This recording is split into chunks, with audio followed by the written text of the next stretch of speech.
আসসালামু আলাইকুম সুপ্রিয় ফেসবুক শ্রোতা এবং যারা রয়েছেন তারা আজকে আরেকটি নতুন ব্লগে আমি চলে আসলাম। এই ব্লগটিতে আমরা আজকে দেখানোর চেষ্টা করব সেই কাপাসিয়া টুকের নাসির গ্লাস ফ্যাক্টরির যিনি মালিক উনি এই মসজিদটি তৈরি করেছেন নিজস্ব মালিকানাধীন। আমরা প্রতি শুক্রবারের মতো একটি করে নতুন মসজিদে নামাজ পড়তে যাই। আল্লাহ তাআলার অশেষ রহমতে আল্লাহ তাআলা তৌফিক দান করেছেন বিদায় আমরা যেতে পারছি। আপনারা প্রতিটা মসজিদেই আল্লাহর ঘর অনেক সুন্দর এবং প্রতিটা ঘরেই আল্লাহর কাছে প্রিয় এবং বান্দার কাছে প্রিয়।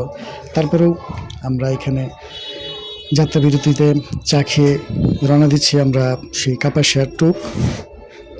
কাপাসিয়া ব্রিজ থেকে 2 কিলো ভিতরে। সেটা হচ্ছে আপনার একটি মসজিদ, নান্দনিক একটি মসজিদ, সুন্দর একটি মসজিদ, দেখার মতো একটি মসজিদ। আপনাদেরকে দেখানোর চেষ্টা করবো ইনশাল্লাহ। আর আমরা নদী পার হয়ে, শীতলক্ষা নদী পার হয়ে আমরা সেটা যেতে হবে। আমরা এখন চলে যাচ্ছি নদী পার হয়ে সেই মসজিদটিতে। প্রতি শুক্রবারের মতোই আল্লাহ তাআলা অশেষ রহমতে আমরা নতুন কোনো একটা মসজিদে নামাজ পড়তে যাই। সেই গ্রামীণ পরিবেশে সুন্দর রাস্তা মেঠো পথ দিয়ে চলে গেলাম সেই মসজিদটিতে। আজকে আপনাদেরকে দেখাবো সেই সুন্দর একটি মসজিদ, খুবই সুন্দর নান্দনিক একটি মসজিদ। সেই মসজিদ আমরা চলে আসলাম। অপরূপ কারুকাজ এবং আল্লাহর শান্তির একটি জায়গা, সুন্দর একটি মসজিদ। মসজিদটির সাথে রয়েছে একটি বাংলো বাড়ি। এই বাংলো বাড়ি থেকে 2 কদম রাস্তা হচ্ছে মসজিদটি। এই মসজিদ সুন্দর একটি মসজিদ, দেখার মতো। মাশাআল্লাহ, সুবহানাল্লাহ, সুবহানাল্লাহ, কত সুন্দর একটি মসজিদ। এই মসজিদটিতে আমরা পদার্পণ করেছি, আমরা নামাজ পড়েছি, জুমার নামাজ আদায় করেছি। আপনাদের দোয়ায় হাঁটি পা করে আমরা প্রায় 400 কাছাকাছি মসজিদে নামাজ পড়তে পেরেছি। আলহামদুলিল্লাহ, শুকরিয়া।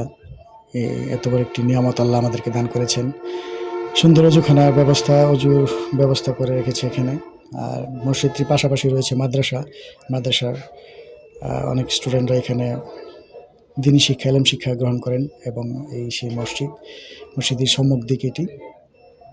মসজিদটি এক গম্বুজ বিশিষ্ট সুন্দর একটি মসজিদ, নান্দনিক মসজিদ। আপনারা দেখে খুশি হবেন। যদি কখনো সময় পান অবশ্যই মসজিদটিতে নামাজ আদায় করার চেষ্টা করবেন। সামনে রমজান মাসের অগ্রিম রমজানের শুভেচ্ছা এবং রমজানের উপলক্ষে সকলকে মসজিদে নামাজ পড়ার দায়িত্ব। আপনারা দেখতে পাচ্ছেন মসজিদের ভিতর সাইডটি এবং মসজিদের প্রতিটি কানায় খুব সুন্দর করে মুসল্লি ভরে থাকে এবং এই মসজিদটিতে নামাজ পড়তে আসে। আমরা অবশ্য একটু আগে চলে গিয়েছিলাম। আগে চলে যাওয়াতে এখানে মানুষজন কম। যত সময় গড়াবে ততই অবশ্যই মুসল্লি আসবেন এই মসজিদটিতে নামাজ পড়তে। এই ভিতর সাইডটিতে আমরা এখানে নামাজ পড়তে পেরেছি। খুবই সুন্দর একটি ডিজাইনের মসজিদ। আপনারা প্রতিটি ব্লগে আমি চেষ্টা করি নতুন কোনো মসজিদ দেখানোর জন্য। আলহামদুলিল্লাহ, বাগানবাড়ির মতো একটি সুন্দর একটি মসজিদ, যেন আল্লাহর এক টুকরো স্বর্গ দুনিয়াতেই স্বর্গ। সুবহানাল্লাহ। এটা হচ্ছে মসজিদের বাহিরের দিক, পিছন সাইডটিতে একদম বাগানবাড়ির মতো খুব সুন্দর আপনারা দেখতে পাচ্ছেন। এই মসজিদটিতে নামাজ পড়তে পেরেছি বিদায় নিজেকে অনেক আল্লাহর কাছে শুকরিয়া আদায় করতে পারছি। এবং পাশেই রয়েছে নদী, মসজিদটির পাশেই রয়েছে নদী। এই নদীটিতে অনেক ঐতিহ্য এবং গ্রামীণ পরিবেশ রয়েছে। এই গ্রামীণ পরিবেশে ছায়াঘেরা পরিবেশ, এখানে মন জোড়ানোর মতো। যদি কখনো সময় পান এক ওয়াক্ত নামাজ পড়ার উদ্দেশ্যে এখানে যাবেন। আলহামদুলিল্লাহ, সকলকে আমন্ত্রণ রইল। সুবহানাল্লাহ। আর আমার ভিডিওটিতে নতুন কোনো মসজিদের সন্ধান থাকলে অবশ্যই কমেন্টস বক্সে জানাবেন। আমরা যাওয়ার চেষ্টা করবো, এখানে নামাজ পড়ার চেষ্টা করব। আর প্রতিটি মসজিদ আল্লাহর কাছে অনেক দামি, আমার কাছে দামি, এবং প্রতিটি মসজিদ আমার কাছে সমান। তারপরেও যদি নতুন কোনো মসজিদ, ঐতিহ্যবাহী মসজিদ থাকে তাহলে অবশ্যই আমাকে জানাবেন।